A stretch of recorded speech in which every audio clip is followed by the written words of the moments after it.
ta lumière brille au milieu de nos ténèbres, que ta lumière brille sur la terre comme dans le ciel. Lorsque ta voix retentit, toute obscurité s'enfuit, que ta lumière brille. Hello tout le monde, merci de nous avoir rejoints pour ce culte en ligne de MLK Massy. C'est un moment où nous sommes tous confinés chacun chez soi, mais je pense que c'est aussi un moment où on peut louer tous ensemble. Alors je vous invite à vous sentir libre comme à la maison, parce que de toute façon on l'est, et de louer votre Seigneur, de l'adorer de tout votre cœur. À tout à l'heure. Est-ce que Dieu est bon?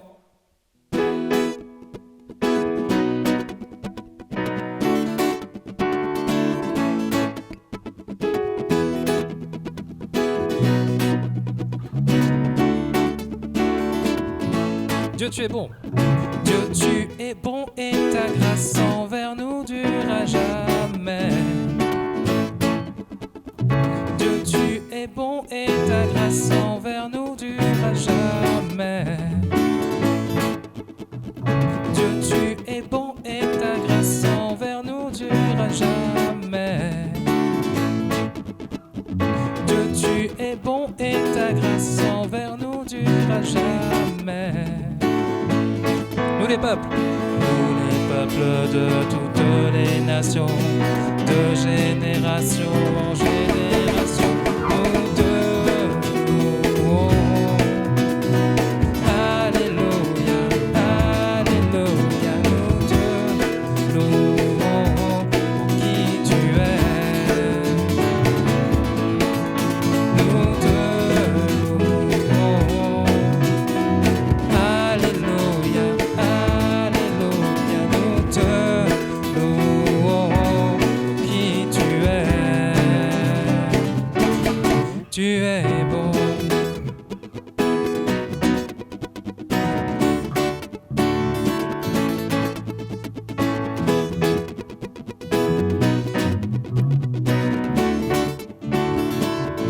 Dieu, tu es bon.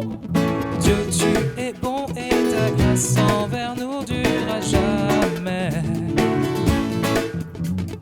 Dieu, tu es bon et ta grâce envers nous durera jamais.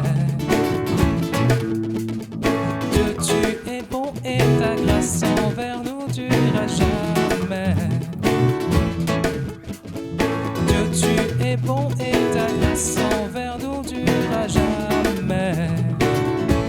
Nous les peuples de toutes les nations, de génération en génération, nous te louons. Alléluia, Alléluia, nous te louons pour qui tu es. Nous te louons. Alléluia, Alléluia, nous te louons pour qui tu es. Pour qui tu es. Pour qui tu es. Tu es bon. Notre Dieu est bon. Amen.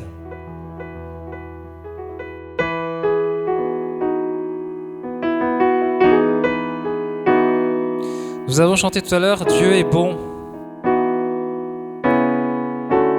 C'est vrai que Dieu est bon.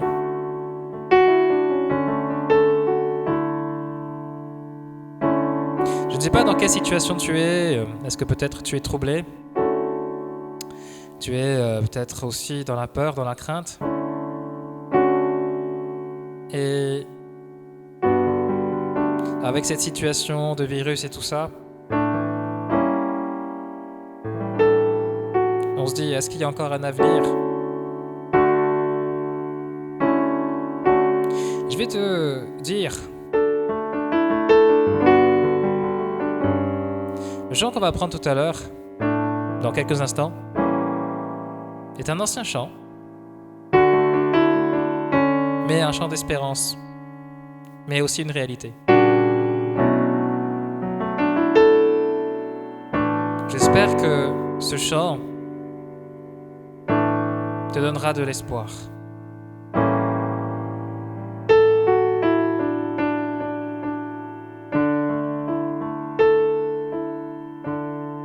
Je sais qu'un jour mes yeux verront Jésus.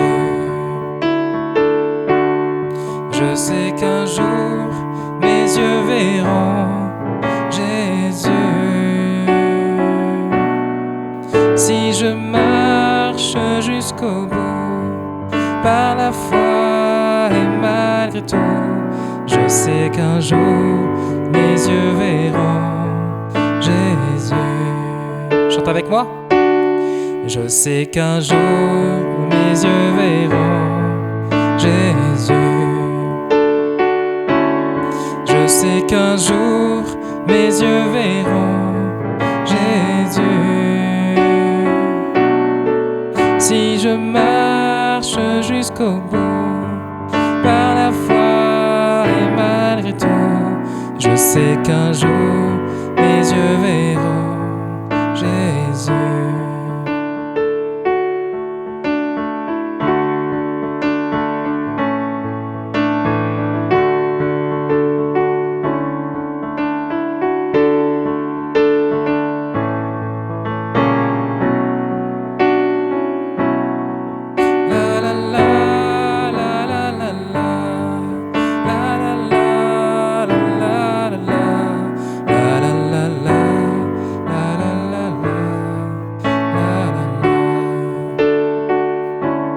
Tu sais qu'un jour tes yeux verront Jésus. Tu sais qu'un jour tes yeux verront Jésus. Si tu marches jusqu'au bout par la foi et malgré tout, tu sais qu'un jour tes yeux verront Jésus. Tu sais qu'un jour tes yeux verront Jésus. Tu sais qu'un jour tes yeux verront Jésus. Si tu marches jusqu'au bout par la foi et malgré tout, tu sais qu'un jour tes yeux verront Jésus.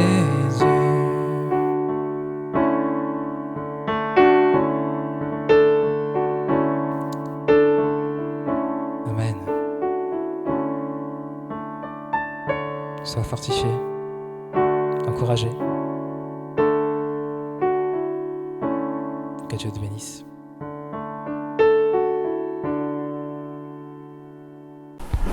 Bonjour et bienvenue sur le site MLK Massy. C'est avec plaisir que je vous retrouve pour partager ces moments ensemble. Comme vous le savez, c'est Pâques. Et je ne sais pas ce que Pâques évoque pour vous. Mais autour de moi, je rencontre des personnes qui ont des diverses opinions sur Pâques. Pour certains, c'est un moment de prendre des congés pour se reposer un peu après des longues mois de travail. Ou pour ceux qui n'ont pas l'occasion de le faire, ils se disent « Ah, il y a lundi de Pâques, je vais prolonger mon week-end, je vais me reposer un peu. » Il y a aussi certains qui se disent c'est une opportunité pour passer des moments de qualité avec ce que j'aime, ceux qui me sont chers, autour d'un repas parfois. Ou pour ceux qui sont parents de jeunes enfants, ils se disent je peux passer des bons moments avec mes enfants dans un jardin, jouer à rechercher les œufs de Pâques ou les lapins de Pâques, ou le faire même peut-être dans un parc. Mais aujourd'hui, ce n'est pas possible à cause du confinement. Mais j'aimerais vous parler de Pâques, selon la Bible. Et pour le lecteur de la Bible, il verra qu'il y a deux Pâques. Une Pâques qui est juive et une Pâques qui est chrétienne. Pour ce qui est de la Pâques juive,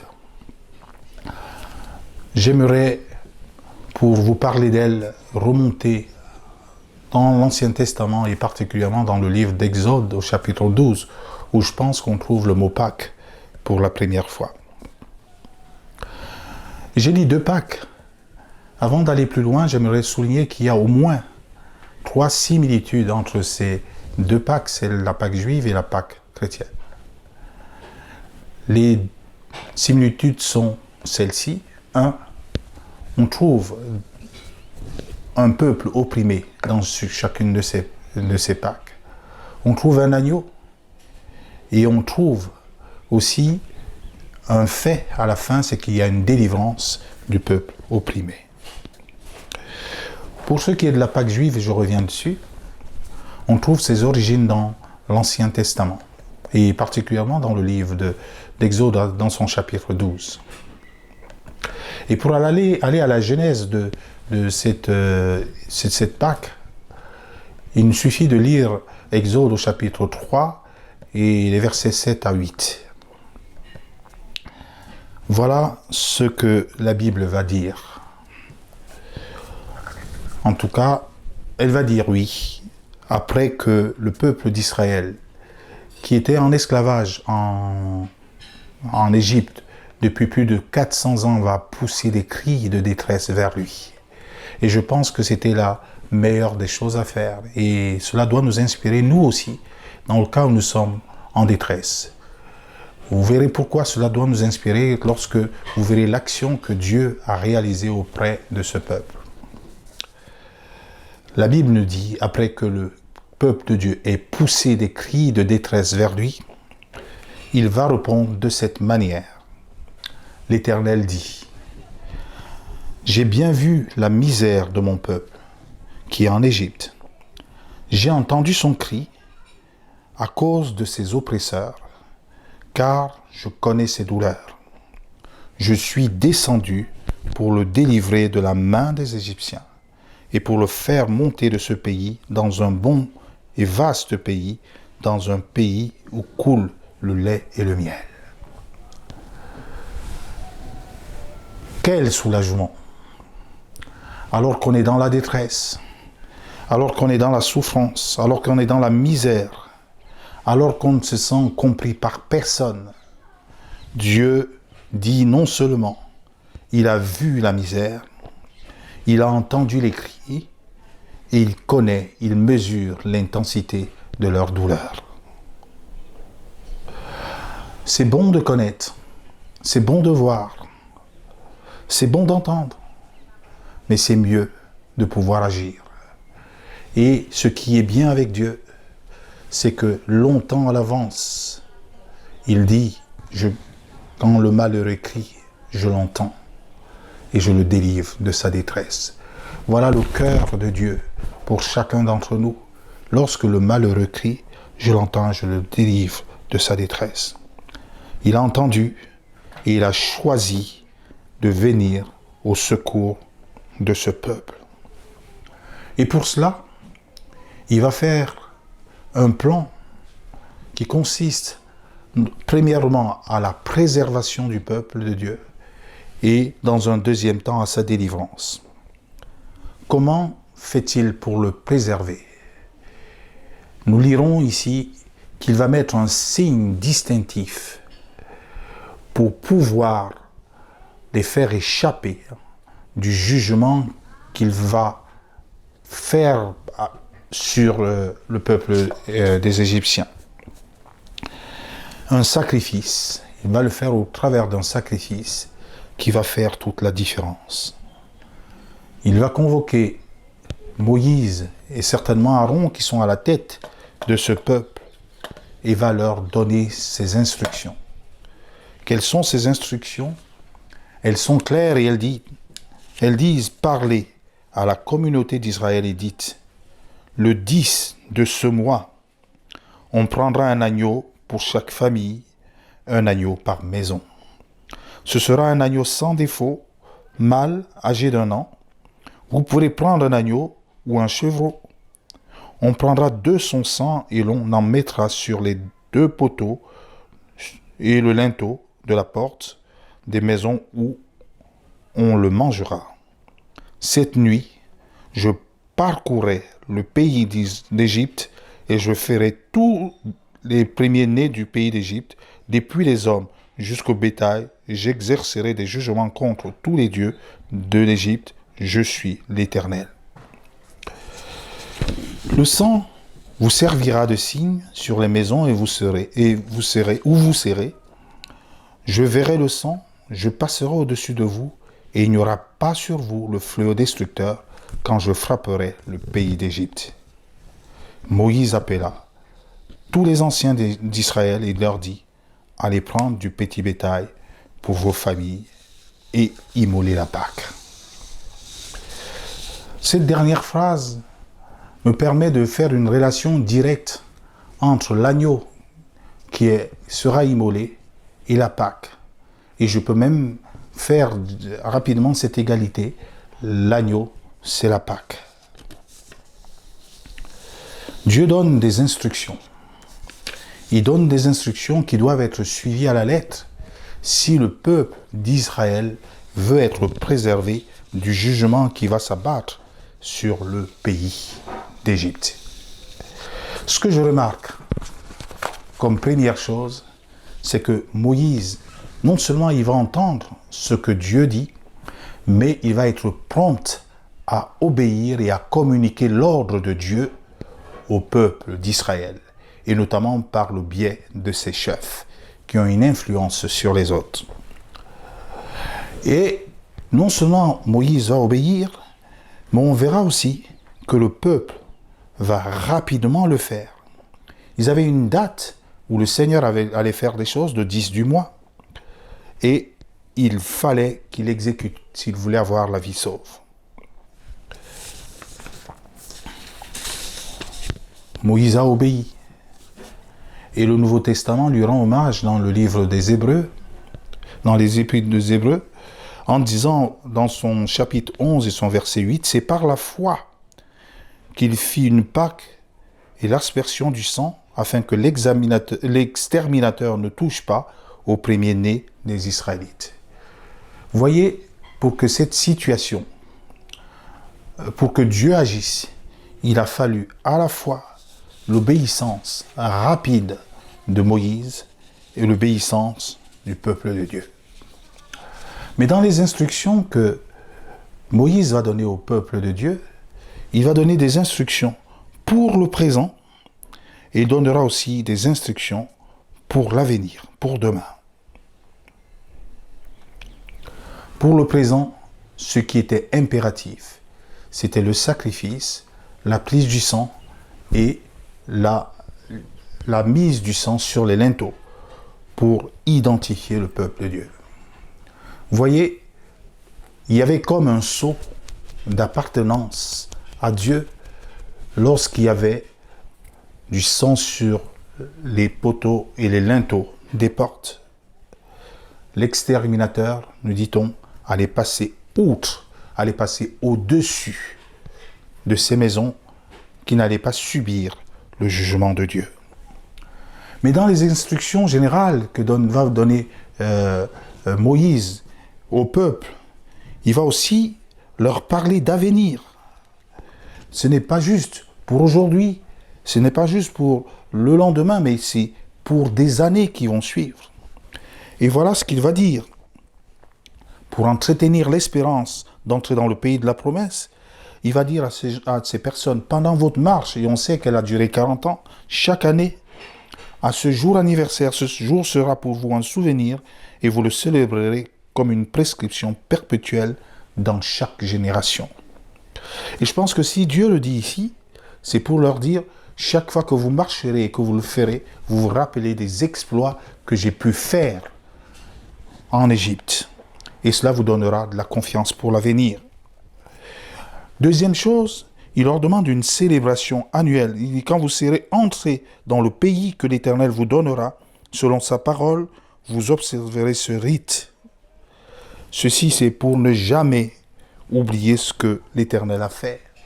Le psalmiste s'écria en disant, « Mon âme bénit l'Éternel et n'oublie aucun de ses bienfaits. » Et la troisième chose qui était importante dans les instructions que donnait Dieu pour l'avenir, c'était non seulement qu'il fallait qu'ils bénissent le Seigneur, mais qu'il fallait qu'ils instruisent leurs enfants dans la même logique des choses. Placer Dieu à la première place. Et lorsque vos fils vous diront que signifie ce rite, vous répondrez, c'est le sacrifice de la Pâque en l'honneur de l'Éternel, qui a passé par-dessus les maisons d'Israël en Égypte lorsqu'il frappa les Égyptiens et qu'il préserva nos maisons. Voilà ce que le Seigneur va leur dire. Ils ont ce qu'il allait faire au présent et ils ont aussi le plan pour le lendemain. Ils ont obéi et l'obéissance a entraîné l'action de Dieu parce que Dieu est fidèle et il honore sa parole. Il va donc faire abattre un jugement pour provoquer la délivrance du peuple d'Israël. Dans son plan d'action, il va exercer une dizaine de jugements sur le peuple. Même après 9 jugements durs envers Pharaon, Pharaon résiste. Et Dieu va le faire plier, va lui faire lâcher prise. Laisse mon peuple aller. C'était le message qui lui était donné, à Pharaon. Laisse mon peuple aller. Mais face à l'entêtement de Pharaon, de ne pas laisser partir le peuple d'Israël, Dieu le fera plier par cette ultime plaie. Voilà ce que nous dit la parole de Dieu. Au milieu de la nuit, l'Éternel frappa tout premier-né dans le pays d'Égypte, depuis le premier-né du Pharaon assis sur son trône, jusqu'au premier-né du captif dans sa prison, et jusqu'au tout premier-né du bétail. C'était une catastrophe. Une catastrophe. Peut-être que si le Pharaon n'aurait pas agi, tout le peuple se serait certainement ligué contre lui. Là, le jugement de Dieu était fort. Et ce jugement a entraîné la délivrance du peuple d'Israël. Une délivrance immédiate. Une délivrance qui ne pouvait plus attendre, même selon Pharaon, parce qu'il nous est dit, au milieu de la nuit. L'Éternel frappa tout premier-né dans le pays d'Égypte, depuis le premier-né du Pharaon assis sur son trône, jusqu'au premier-né du captif dans sa maison et jusqu'au tout premier-né du bétail, au milieu de la nuit. Et je pense que c'est quelque chose qui n'a pas pu être supporté. Le Pharaon se leva la nuit, lui, tous ses serviteurs et tous les Égyptiens. Il y eut de grands cris en Égypte, car il n'y avait point de maison où il n'y eut un mort. Dans la même nuit, le Pharaon appela Moïse et Aaron et leur dit, « Levez-vous, sortez du milieu de mon peuple, vous et les Israéliens aussi.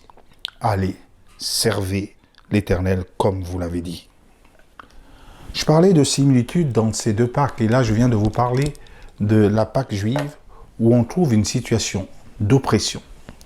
On trouve un agneau qui va servir ici comme un sacrifice et qui va permettre à Dieu d'identifier son peuple, en tout cas au peuple de se faire identifier par Dieu. Et on va trouver une situation de délivrance. Et là, on a cette situation de délivrance. Même quand bien même Pharaon n'aurait pas voulu libérer le peuple, il y a été contraint. Au niveau de la Pâque chrétienne, il est aussi question d'un peuple qui souffre sous l'esclavage du péché. Et Dieu a pourvu un agneau, la présence d'un agneau, pour apporter la délivrance au peuple. Oui, les hommes sont sous le pouvoir du péché, ils sont opprimés, et la réponse de Dieu, comme dans la Pâque juive, est un agneau.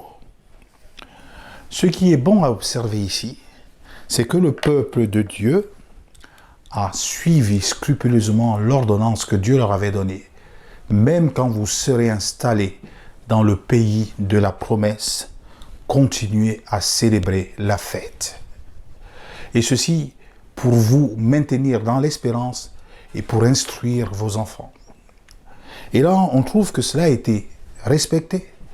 puisque même au temps de Jésus, on a trouvé que cette pratique existait toujours.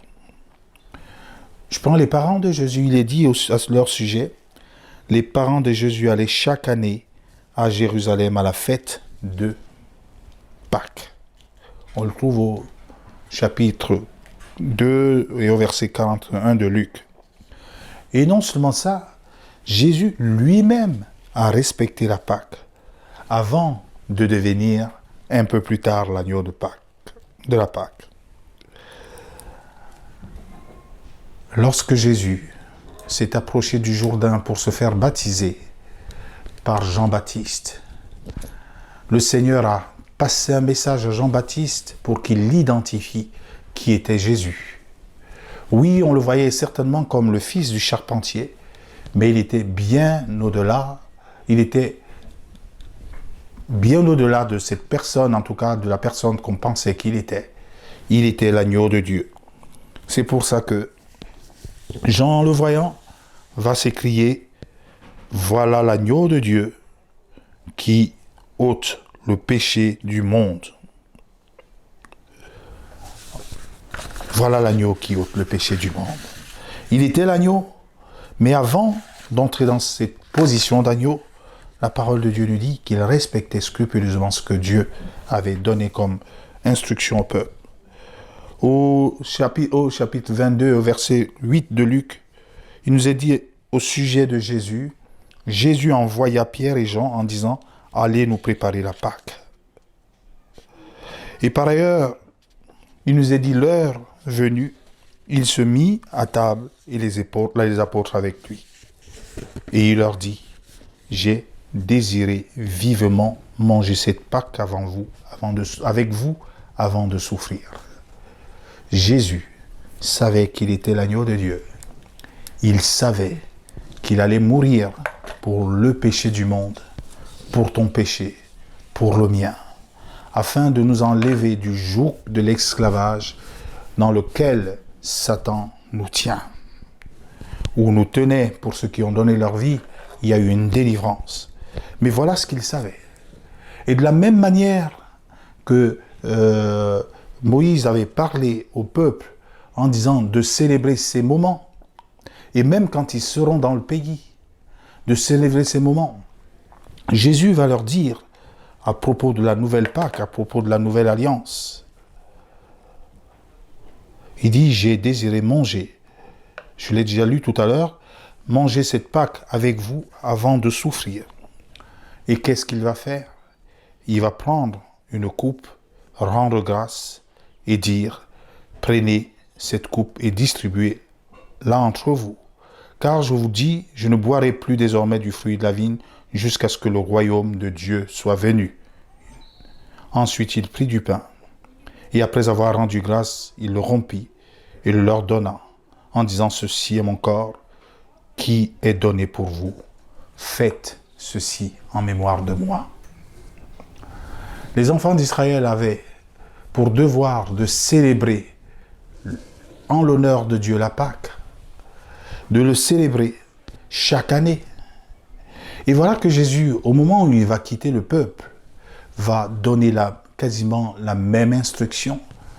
Faites ceci en mémoire de moi. Et là, il introduisait ici la nouvelle Pâque. En introduisant la nouvelle Pâque, il dit, faites ceci en mémoire de moi. Et par ailleurs, il est dit, faites-le jusqu'à ce que je revienne. Faites ceci jusqu'à ce que je revienne. Quelque temps après seulement, il va être livré. Livré pour le péché. Livré pour le péché, ton péché, comme le mien. Oui,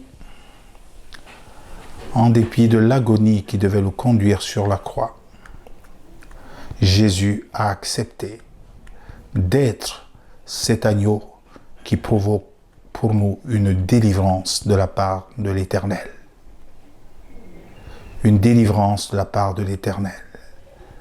Alors je veux juste te dire, je sais que pour la plupart peut-être d'entre vous, vous êtes convertis. N'oublions pas ce que Dieu a fait pour chacun d'entre nous. Il a donné un sacrifice. Cette fois-ci, ce n'était pas un agneau quelconque. Ce n'était pas un animal. C'était le Fils de Dieu qui donnait sa vie pour toi comme pour moi, pour nous racheter de l'esclavage du péché. Je ne sais pas quelle est ta position par rapport à l'agneau de Dieu, par rapport à Dieu.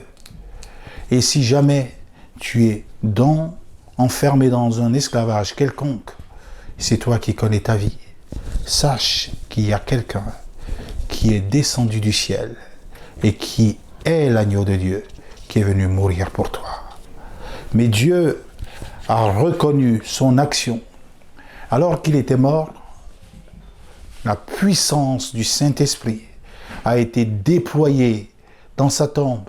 Et on dit le même esprit qui a ressuscité, que l'Esprit de Dieu l'a ressuscité d'entre les morts. Et c'est le même esprit qui habitera en toi pour t'aider à marcher dans les voies de Dieu, pour t'aider à être victorieux de ton ennemi qui veut t'enfermer et qui veut te dominer.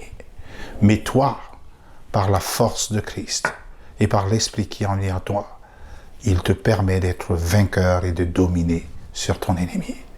Aujourd'hui donc, si nous pouvons célébrer cette Pâque, c'est-à-dire que la mort pour nos péchés et la résurrection qui est le symbole de l'acceptation de Dieu de ce sacrifice,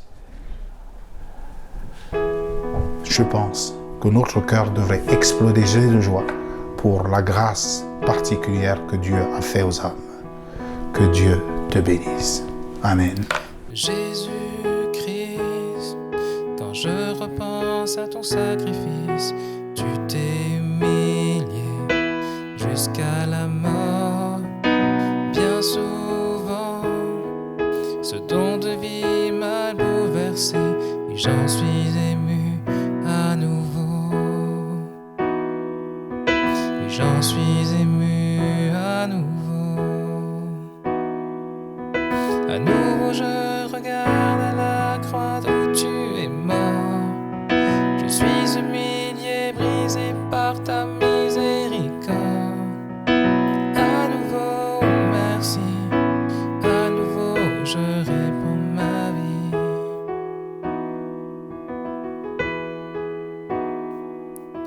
Aujourd'hui, tu règnes dans les lieux très hauts, où devant mon roi, je m'inclinerai. À présent, émerveillé par ton salut, oui, mon cœur t'exalte à nouveau. Oui, mon cœur t'exalte à nouveau. À nouveau, je regarde à la croix où tu es mort. Je suis humilié, brisé par ta miséricorde. À nouveau, merci. À nouveau, je réponds ma vie. À nouveau, je regarde à la croix où tu es mort. Je suis humilié, brisé par ta miséricorde. À nouveau, merci. À nouveau, je réponds ma vie.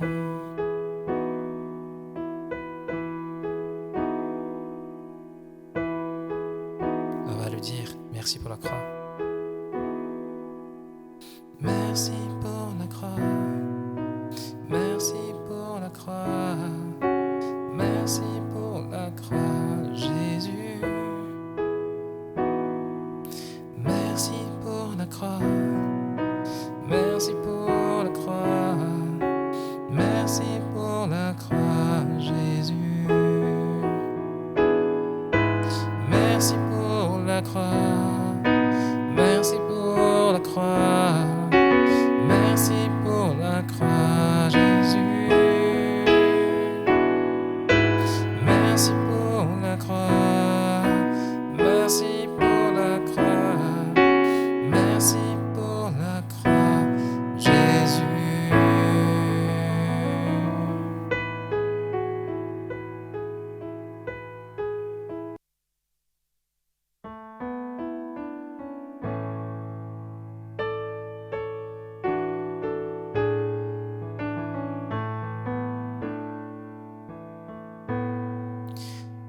Merci pour la croix, Seigneur. Merci pour le prix payé. Tu portas tous mes péchés. Tu es venu m'étonner par ta grâce. Merci pour l'amour, Seigneur. Merci pour tes mains percées. Tu m'as lavé dans ton fleuve et j'ai compris ton amour et ton pardon. Digne est l'agneau assis sur le trône, couronné de mes couronnes. Tu es victorieux. Saint est élevé, Jésus, Fils de Dieu. Le trésor des cieux fut crucifié.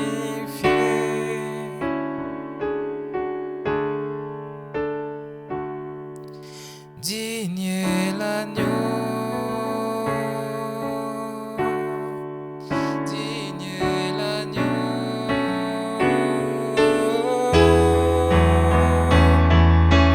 Digne est l'agneau assis sur le trône, couronné de mes couronnes. Tu es victorieux. Saint est élevé, Jésus, Fils de Dieu. Le trésor des cieux fut crucifié.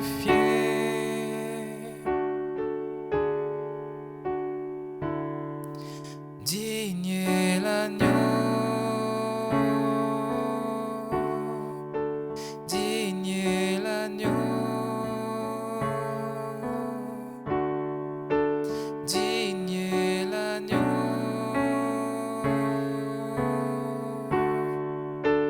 Digne est l'agneau.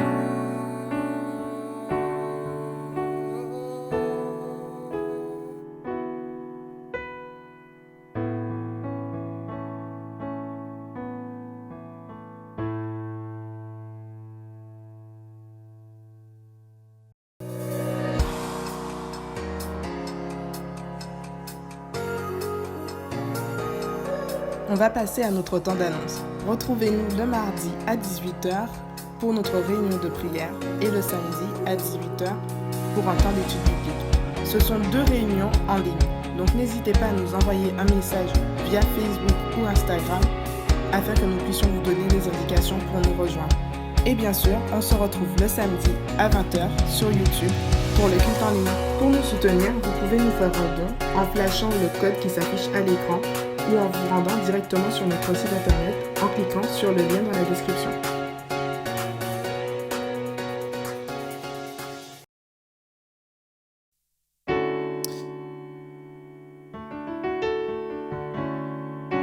On arrive à la fin du culte. J'espère que vous avez passé de très bons moments.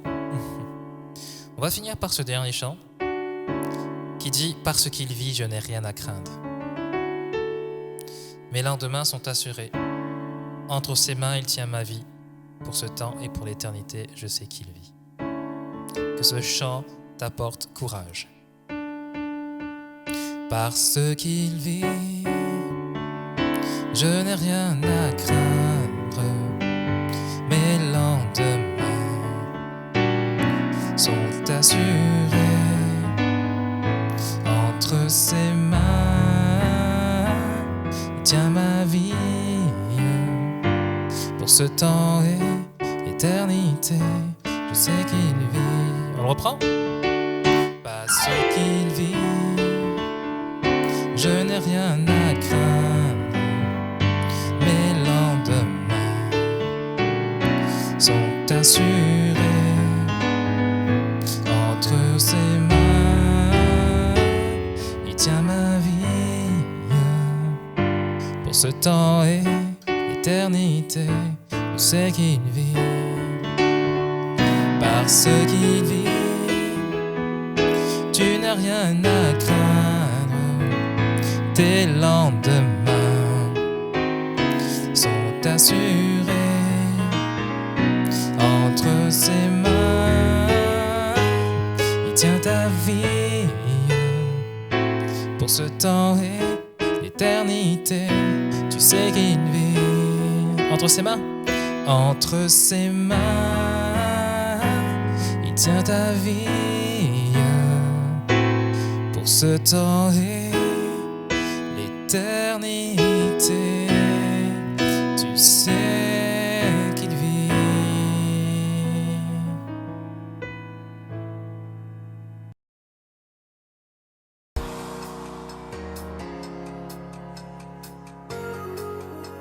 J'espère que vous avez passé un bon moment en notre compagnie.